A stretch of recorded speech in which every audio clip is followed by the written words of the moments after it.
David Clendon. Thank you, Mr Speaker. Kia ora koutou. Mr Speaker, I'm pleased to take just a short call on this Whanganui Iwi on-account settlement bill. We'd begin again by acknowledging the respect for the work and the endurance of the hapu, the whānau, the people of Whanganui who have brought this matter to this stage and bringing closer to a time when those people will have returned to them what is rightfully theirs and what was taken from them.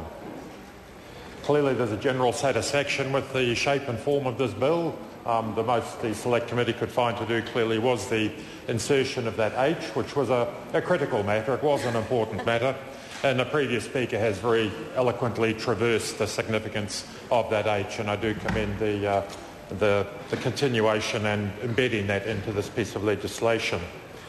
The Greens have supported this bill along the way, and we'll continue to do that, and we're very pleased to continue to do that, as we will continue all of these. We'll support all the settlement bills that do seek to right a wrong and to return mana and to acknowledge mana and to return property and resources to those people who should have those resources for their own. This is an interesting bill to the extent that it is deemed on account, and I reflect on the comments made by the co-leader of the Māori Party, Tariana Turia, in the first reading, where she noted that, and I quote, addressing overlapping interests is one of the key challenges in treaty settlements. It is a difficult and a complex area, and there are no easy answers. And she went on to note that this on-account settlement with Whanganui Iwi demonstrates the challenge that the Crown confronts in trying to find flexible and creative solutions to these very difficult issues of overlapping interests. And this is perhaps a good example of how there is an approach that does not simply dictate that one interest will take precedence over another, but does seek to accommodate and balance out those interests and to allow Māori debate internally to perhaps finesse some of the cruder, shall I say, disposition of resources which this bill will entail.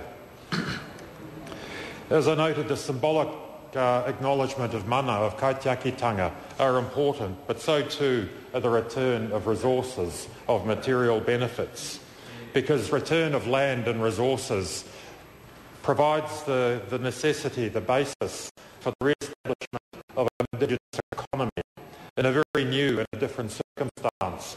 But Māori and Whanganui will demonstrate and prove, as has happened elsewhere, that Māori are capable of rising to the challenge of recreating a new economy, taking the best of the old ways, incorporating new opportunities and models as a step towards gaining self-sufficiency taken away, along with the land, along with the livelihoods, and indeed along with the lives that were lost in the confiscation of these lands.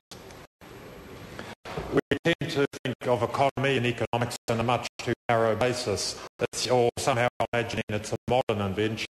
But of course every people at every time have had an economy, and the pre-contact Māori economy was clearly one which was land-based. It operated within a well-understood and managed set of principles, including a rights-based approach, the notion of user rights rather than ownership, which would come in later in a Western model, in a Western term.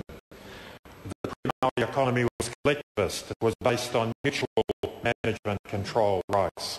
It was based on the occupation on use of land and other resources, and also on negotiated agreements between hapu and whānau that were worked out when it was deemed to provide mutual benefit to do so, or in some way fulfilled an obligation or a commitment between two groups of people. And in the early period of colonisation, Māori proved themselves very successful in adapting to the new realities, the new cash and exchange economy imported from Europe. In fact, the rapid emergence of Māori producers, Māori as successful producers and traders, added to the pressure for Māori to be alienated from their lands as they successfully competed against Pākehā interests, developing both a willingness and some flair for adapting and adopting Pākehā technologies and expectations and needs, and meeting those needs for themselves and for the new arrivals. So these settlements, which are all too slowly rolling out, are very much about economic opportunities. But it's also worth reflecting for a moment on the broader picture, the broader notion of the treaty relationship and how that is evolving in 21st century Aotearoa. I recall some years ago a Pākehā legal academic commenting he acknowledged 2020 hindsight, that perhaps we jumped too quickly in the mid-70s and 80s into the settlement process before we had negotiated a national conversation, a national dialogue about the place and the mana and the status of the treaty.